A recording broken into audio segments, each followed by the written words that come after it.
Well, thank you very much, and it's a great privilege for me to be here. I've enjoyed a tremendous, generous, hospitable welcome from everybody. So thank you very much for having me. I'd also like to thank the Zube Endowment, Irvin Margaret Zube, for making this possible, Carrie and Stacy, and of course Wayne for the very kind invitation. I would like to share today some of the work of Kota Foundation, our city foundation, which is a local organization, as mentioned, based in Indonesia.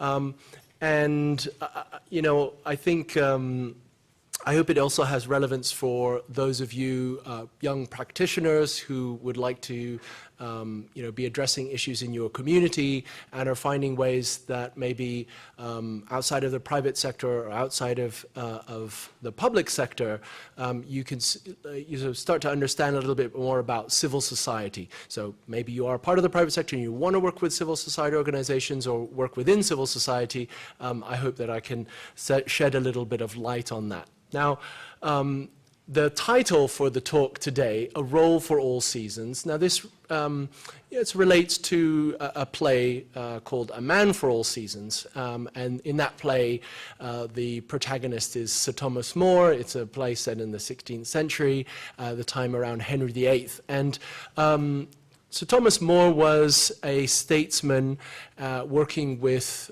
Henry VIII, and the play is about how one has to maintain one's values and integrity, but it was set in a very turbulent time of great turmoil, and he was forced to really have to adapt and navigate one's path.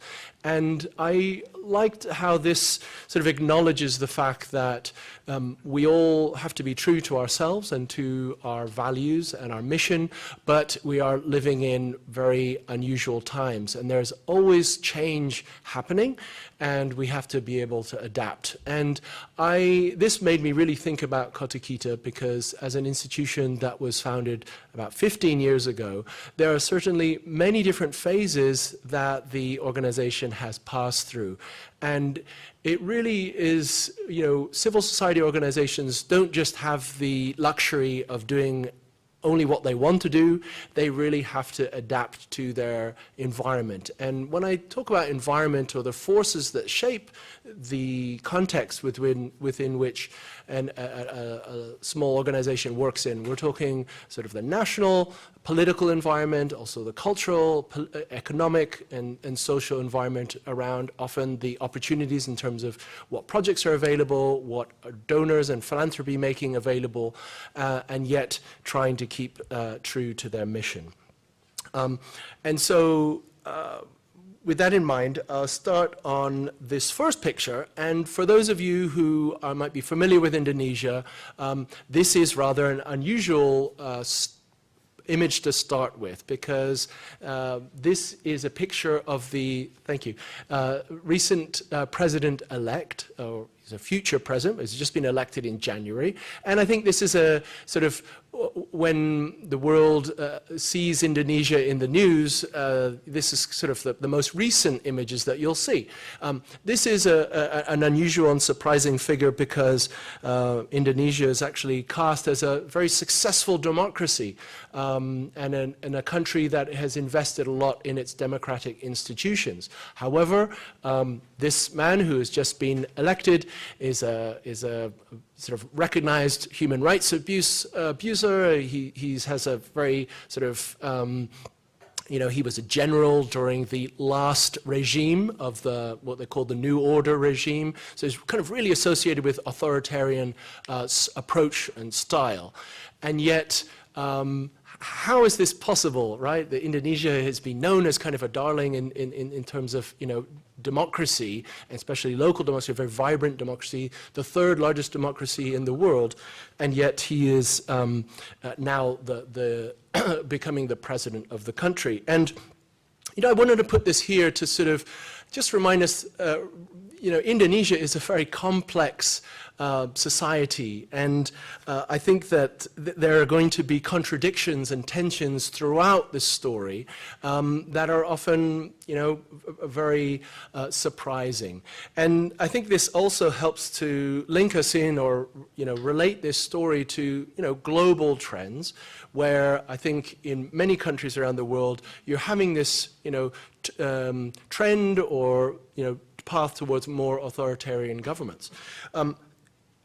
I also look at this picture. So this is the running mate, and to relate this story to more of a local context, all of the projects that you'll see, or most of the projects that you'll see today, are situated in the city of Solo, where the NGO is based, and this is the vice president-elect, but also the mayor of Solo. And interestingly enough, he is the son of the current president.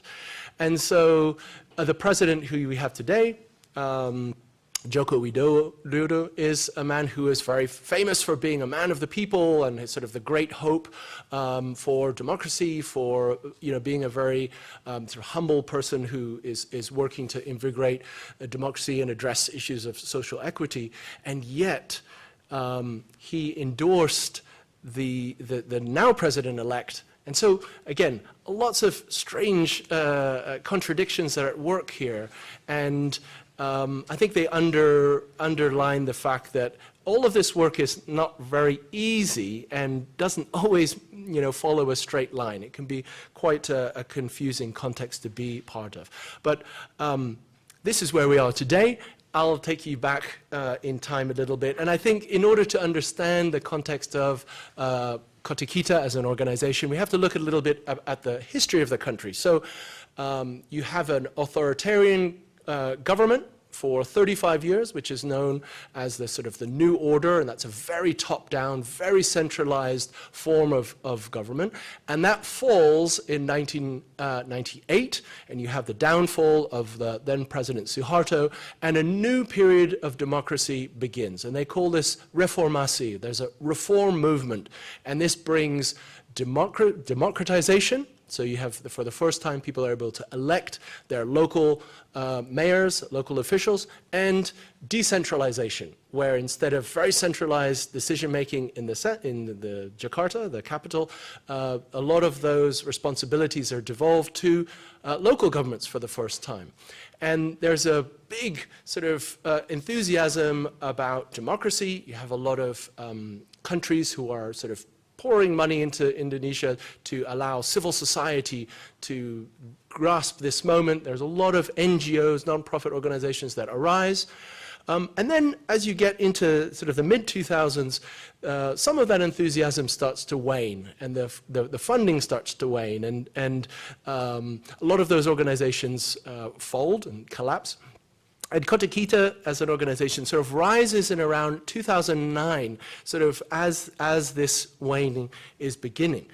But at the same time, it's important to think of, at the local level, you have a lot of cities that now have all of these powers and responsibilities, but they don't have a lot of experience or capacity. So Kota Kita is also sort of filling that gap in supporting cities in order to introduce new policies. So what I've done here is created a few of these timelines. So we have looking at the national level, sort of looking at the city level, thinking about urbanization and this sort of growth of cities, and then I sort of chart some of what Kota Kita is doing. And that will be the kind of framework that we'll look at over the course of this presentation. So we're going to look at this at 3 different phases. Now, just an introduction to Kota Kita. So again, as Wayne mentioned, our city foundation, and sort of the main concept or idea is that we're promoting this idea of sort of community engagement, citizenship, citizen engagement, so that people can feel they're part of their city, they're contributing, and their voices and needs are heard and are reflected within the city. Our mission is to really empower people, communities who might be marginalized or left out traditionally out of these city-making processes, to be part of that. And I think you'll see various strategies and sort of tools and approaches that we use to do that. But the idea is sort of to promote these kind of values of inclusivity, of social justice, and democracy. And really this kind of what we think of as our mission, our vision is a city for all. A city where everybody is included, everybody is, has the ability to do, follow the life as they wish. So we are working in a lot of different areas. So we don't sort of necessarily, want to suggest that we are experts at all of these topics. In fact, it's really not so much of a technical support that we're doing, but we're kind of bringing as many people into, helping people to understand and to contribute on a range of different topics. And so there's a lot about this participation, but we are focusing on these sort of three areas, which are governance, inclusivity, and resilience. Okay. And over the course of the last 15 years, we've been working in cities throughout the country. And it's really a vast country with a lot of different islands, so that there are challenges at working at that scale. So Indonesia, very large country, as I mentioned, third largest democracy in the world, but 270 million people. So it's almost the population of, United States is far bigger, but it is that scale, it is the width of the United States, it's got a massive population. And, over the course of the last, for a long time, but certainly picking up over the last 10, 20 years, you have a lot of urbanization. So, and they are going to cities throughout the country. And a lot of this happens with natural growth, but also migration. And that makes cities extremely rapid pace of urban growth is a real challenge. Here, just a little bit, and to sort of situate us, Indonesia is traditionally kind of a rural country, but in around the year 2012, we see that it's becoming a majority urban country. And at that point, there are some 130, 40 million people living in cities. So the challenge of rapid urbanization is that you have governments that may not have the capacity or the scale to provide housing and provide public services or provide schools and amenities for all of these people. And a lot of them end up living in informal settlements. They might be working at the margins of society. They were absorbed by the informal sector labor as opposed to sort of formal sector jobs. And you get all these kind of vestiges that you think of the global south of traffic, pollution, informality, and then many people who live sort of beyond or are excluded or not really provided the kinds of services that they need. And you're starting to see sort of this divide or this deepening divide of inequality. Okay, so let's now focus in on Kota Kita as an organization and what we're doing. And this is in a period, I just want to remind us, that cities are beginning the sort of process of adopting new responsibilities. They are not able to raise their own resources, and so a lot of these responsibilities are new for them. So they, I think a lot of what Kota Kita is doing is supporting these cities and end up doing functions that maybe in the United States local governments are doing themselves, but we are helping to sort of, provide that support so that they can do those things. And I'm talking about things like community outreach and engagement, which is not something which, formerly very centralized governments were doing themselves. Now, just to provide a little bit of context in Indonesia, because I think it would be useful to understand, Indonesian cities are divided into neighborhood districts, neighborhoods, and then there are sub-neighborhood boundaries. And this is a kind of an interesting historical artifact because during the Japanese occupation, during the Second World War, the Japanese brought in a system where every 20 houses or so would have a little boundary around them, and they would nominate someone who lived there to basically assert a level of control, social control, and survey what people were doing, who was staying there, how many people, if they would pass, very kind of top-down, pass messages and say, you have to do this or you can't do this. So it was a way of exercising a form of social control. And when you walk around Indonesian cities, you'll see these little placards that will say RT3, RW4, and in the name of the neighborhood. And I thought this was very interesting because when I was walking around, it's very hard to find information about cities, but you could see that they had been delineated. And what this first project tried to do was to then map neighborhoods and sort of understand what were the characteristics of these local neighborhoods by creating maps and then filling information into each of these little subunits. So we would go and talk to that respected neighborhood leader and ask how many people live here, how many households, how many people are, you don't have housing, proper housing or water, etc. And then we were able to kind of create these maps with all this information by pulling it from people, the neighborhood residents themselves. We then came together as a team, and we were at that moment just sort of activists and volunteers, people who were kind of very interested on this pilot project, and we ended up creating this information resource that we called the Mini Atlas. And this is the community center, and we created and put these atlases up in 51 different neighborhoods. And just to give you a little bit of an idea of what they look like and how they were kind of structured, we had these different sections that might illustrate or visually communicate a little bit of information that might be useful to people who want to know more about their own neighborhood. Was it a neighborhood that had a concentration of poverty, and if so, where? What was the level of water access? What was the level of education, etc.? This is useful because people don't really have a lot of information about their communities. In America, you can pull information from the internet, or maybe it's already been made, but in many countries of the developing world where this information is not available, it's not, people don't necessarily have access to it. And so this was really useful for discussions and what was then called as participatory budgeting at that local level. So this helped to inform and give the public access to information to make more informed decisions. This is just an example of some of its uses.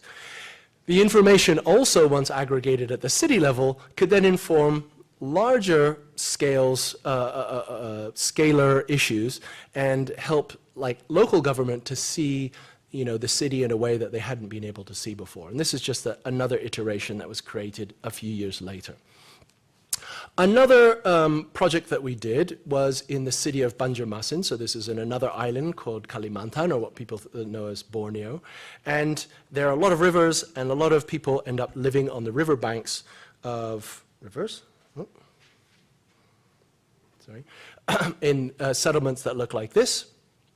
And we embarked upon a process of participatory design.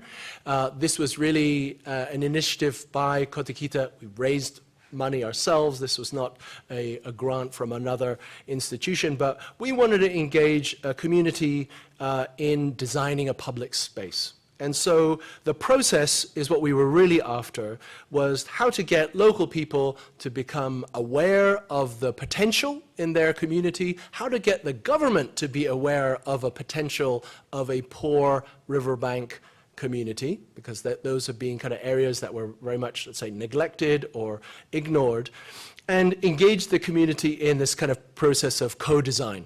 So we were able to assemble people who lived there. We created a big model. We split them into different groups. We sort of educated them a little bit about issues related to water, and rivers, and public spaces.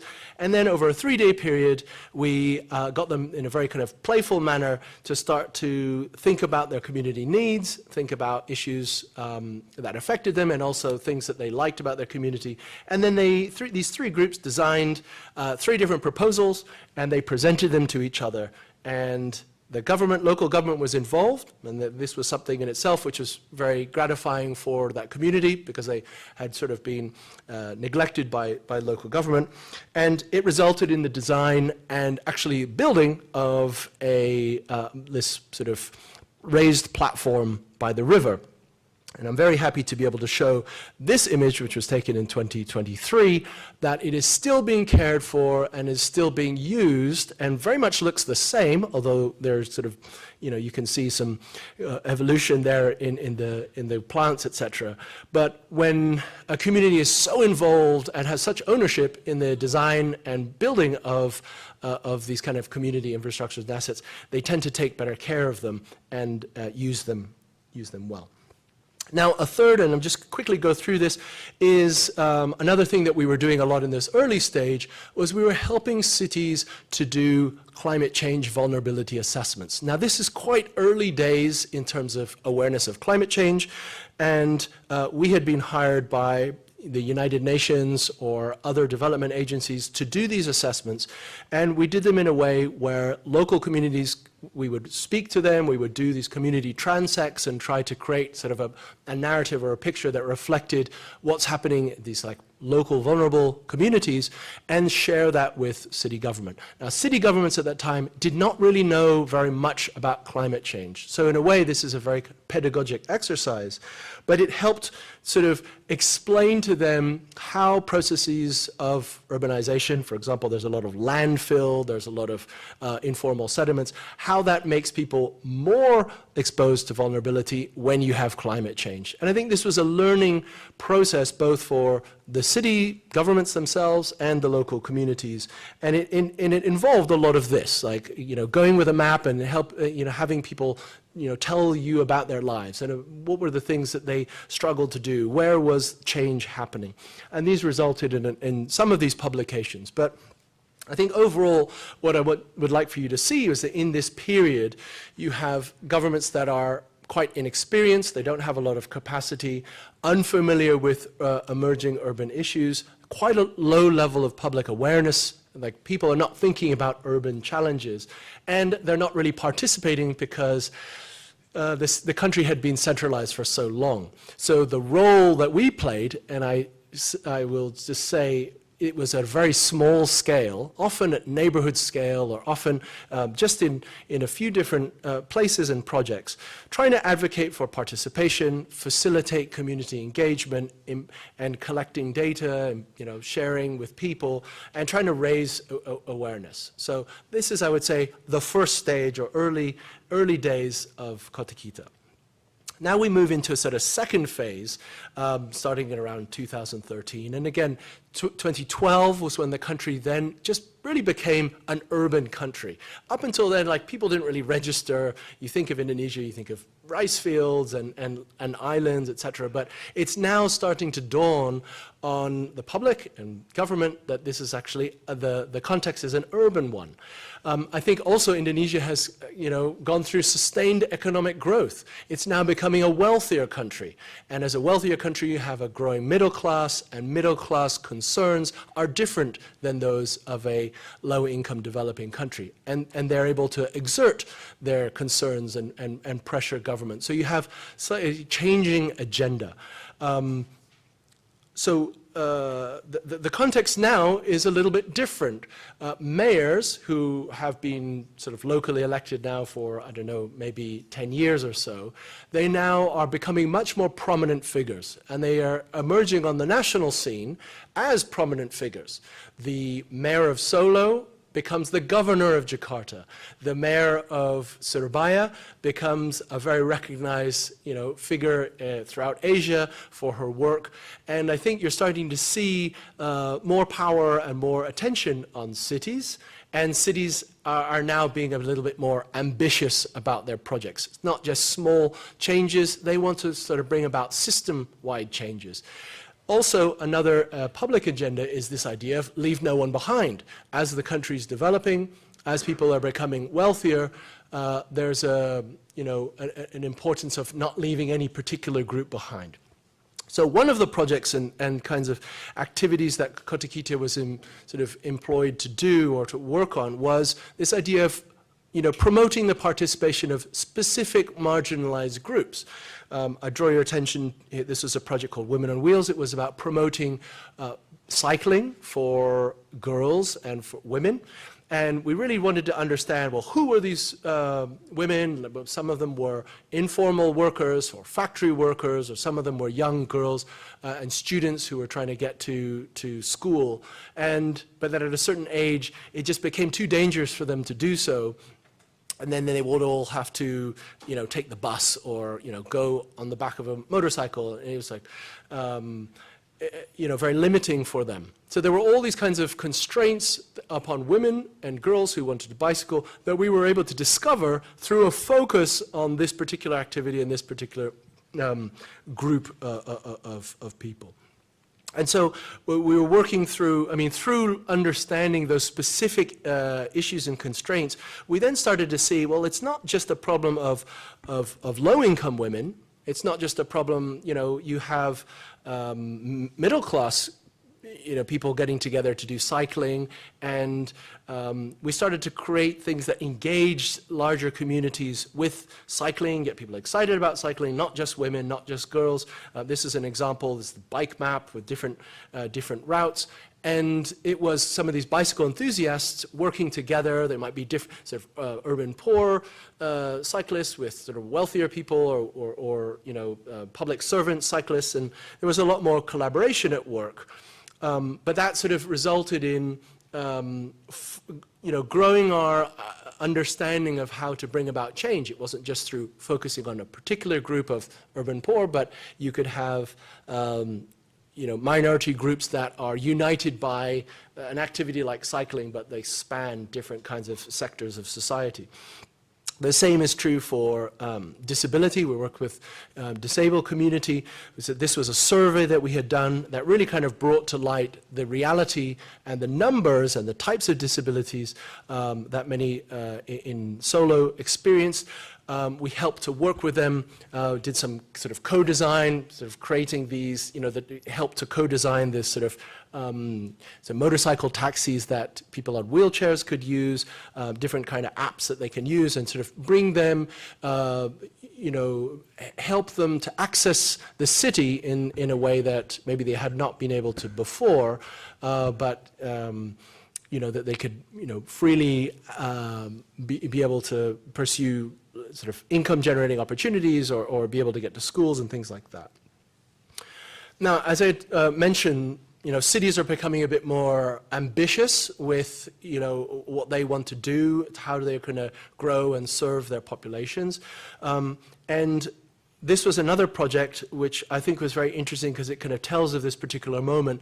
You have cities that want to bring in bus systems. They want to address this issue of traffic and mobility, but there's this huge informal transportation networks that are out there, and they're seen as being at odds with one another. As an organization that's very interested in this and perhaps closer to that sort of informal sector, we were able to interview, work through focus group discussions to understand the voices of the sort of informal bus drivers, the people who operated this informal system, kind of understanding from them what their side is. So it was very much like government versus the informal sector, formal versus informal. This is kind of pitted together like this. But they had a lot of concerns, and they saw themselves as, contributing to people's mobility. Why should we be treated any differently?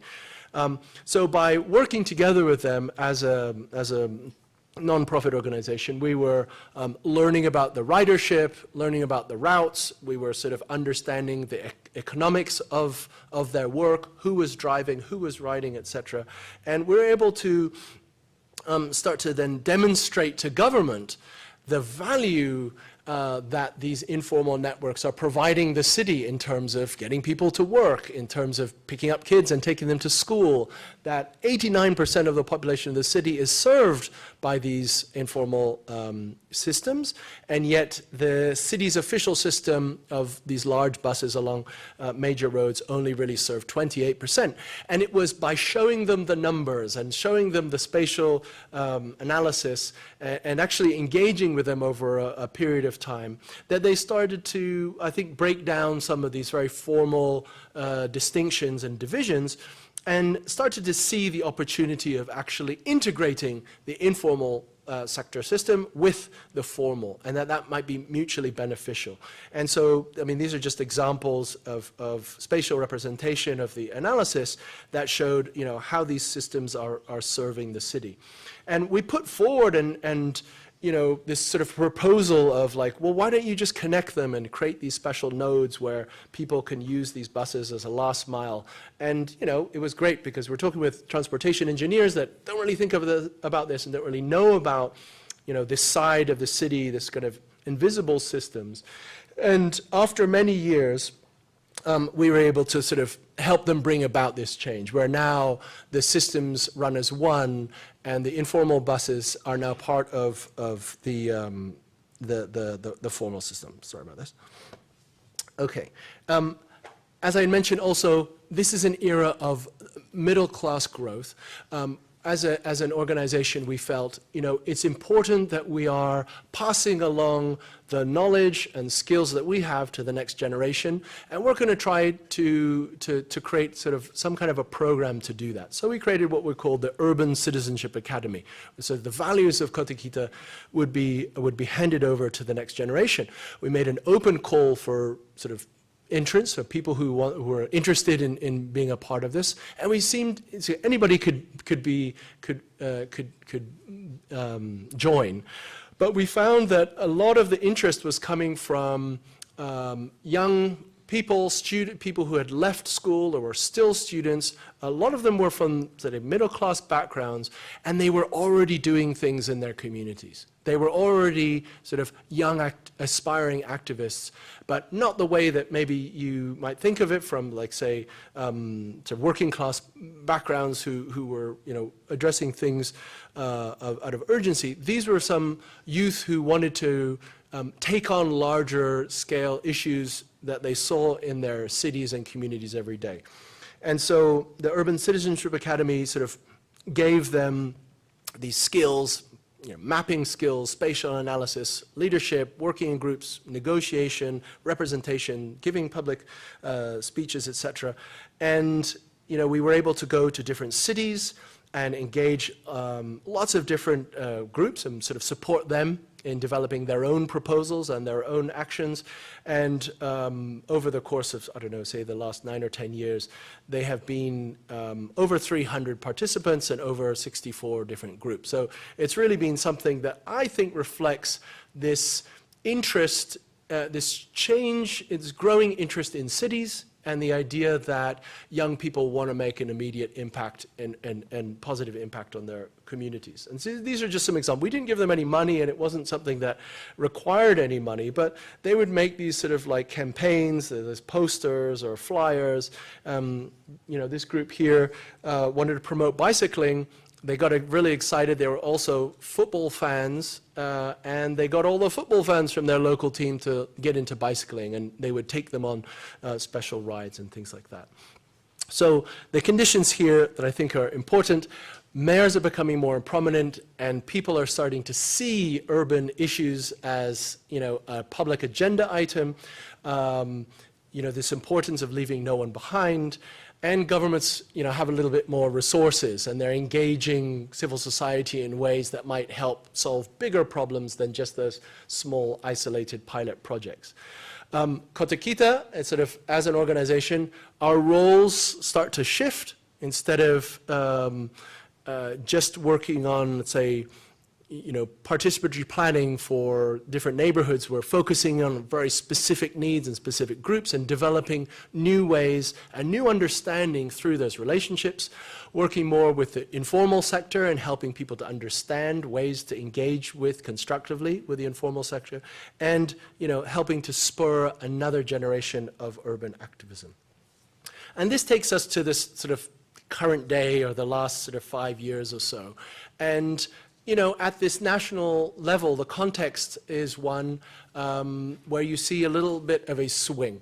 The government has become far more centralized in the way that it wields power, so cities are having less influence.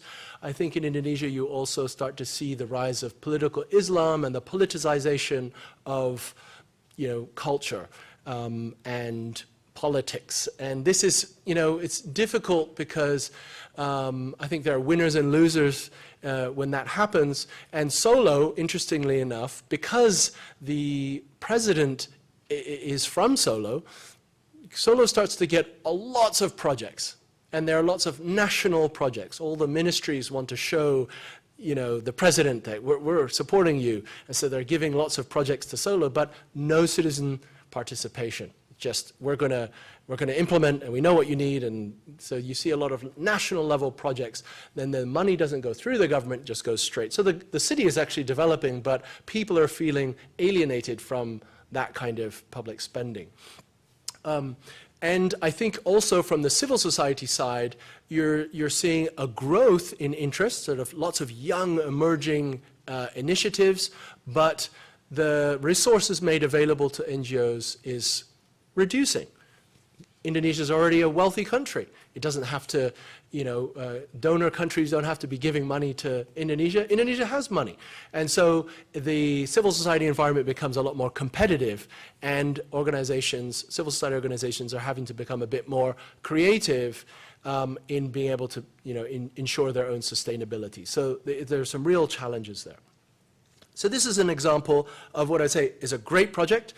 Wayne came to see us at this project. It is, before here you had essentially a slum on the riverbanks, really kind of ignored by people. People didn't really go here. This was not a space that was accessible by the public.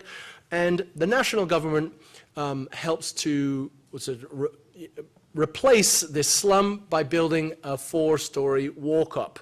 And instead of moving the sort of urban poor population, to the outskirts of the city and forgetting about them, they enable these inhabitants to maintain their place in the city, which is really important, and I think a very positive policy intervention, and then engaged Kota in order to bring that community together around designing, the public space that can service the people who live there.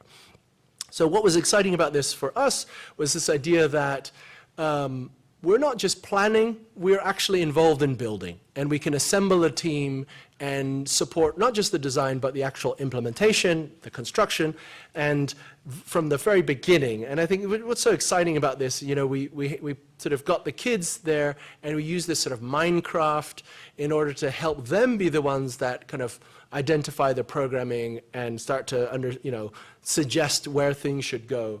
And it wasn't like we were designing it and then showing it to them and saying A or B. It was saying, you design it, this should be a fun exercise. And I think this was just an example of the before and after at how to transform what could be really forgotten, unappreciated places and turn them into something special, and in doing so have the community develop sort of social capital, a sense of belonging, and something that they really feel proud of. Another project is this one in the city of Semarang, which is very close to Solo, and this is a climate change project. This is a low-lying city. But we're not just doing vulnerability assessments, we're actually working with the city and different stakeholders to create a climate change resilience strategy.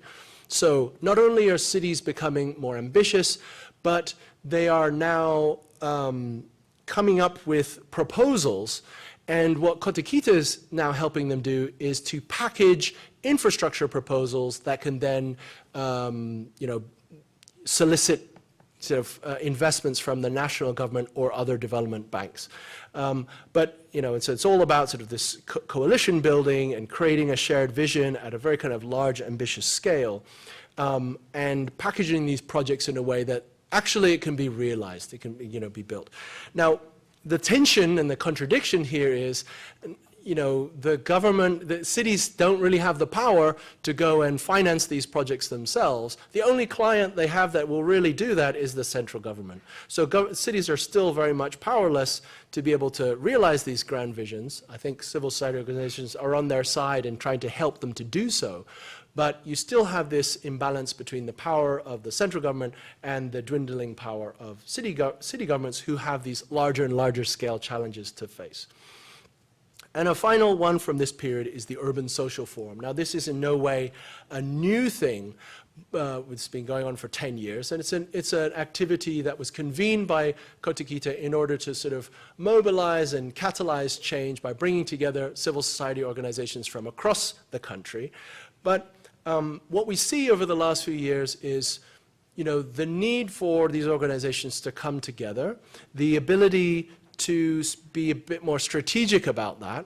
And as in the case with disability, it's not just disability advocates that are going to help push new legislation. They sometimes have to collaborate with other civil society organizations or governments or partners and allies. So civil society itself is needing to become a bit more sophisticated and strategic in the way that it works.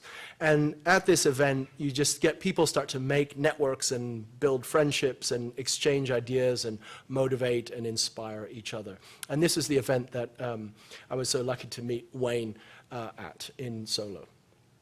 Okay, so just to conclude, in this period, Kota is then kind of shifting to a whole set of not different, very different roles, but you can see that there's an evolution, and part of that is a response to the increasingly politicized environment.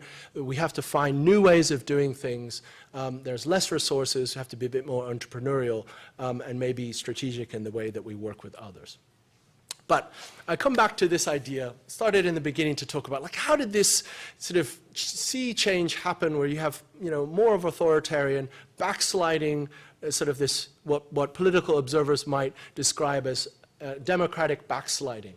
Well, what people in the civil society at the local level will maintain is that the actual engagement of citizens and residents and people in their local communities maintains, if not become even more vigorous and more, civil society is providing new tools and ways for people to get, involved. There's more interest and more enthusiasm from young people and in serving their communities. And that helps to serve as a way to protect against, as a bulwark against some of this, democratic backsliding. And I think that the role that civil society organizations play, where, what we see is we share problems, we share the learning, and we share the process of planning. I mean, that idea of just this shared task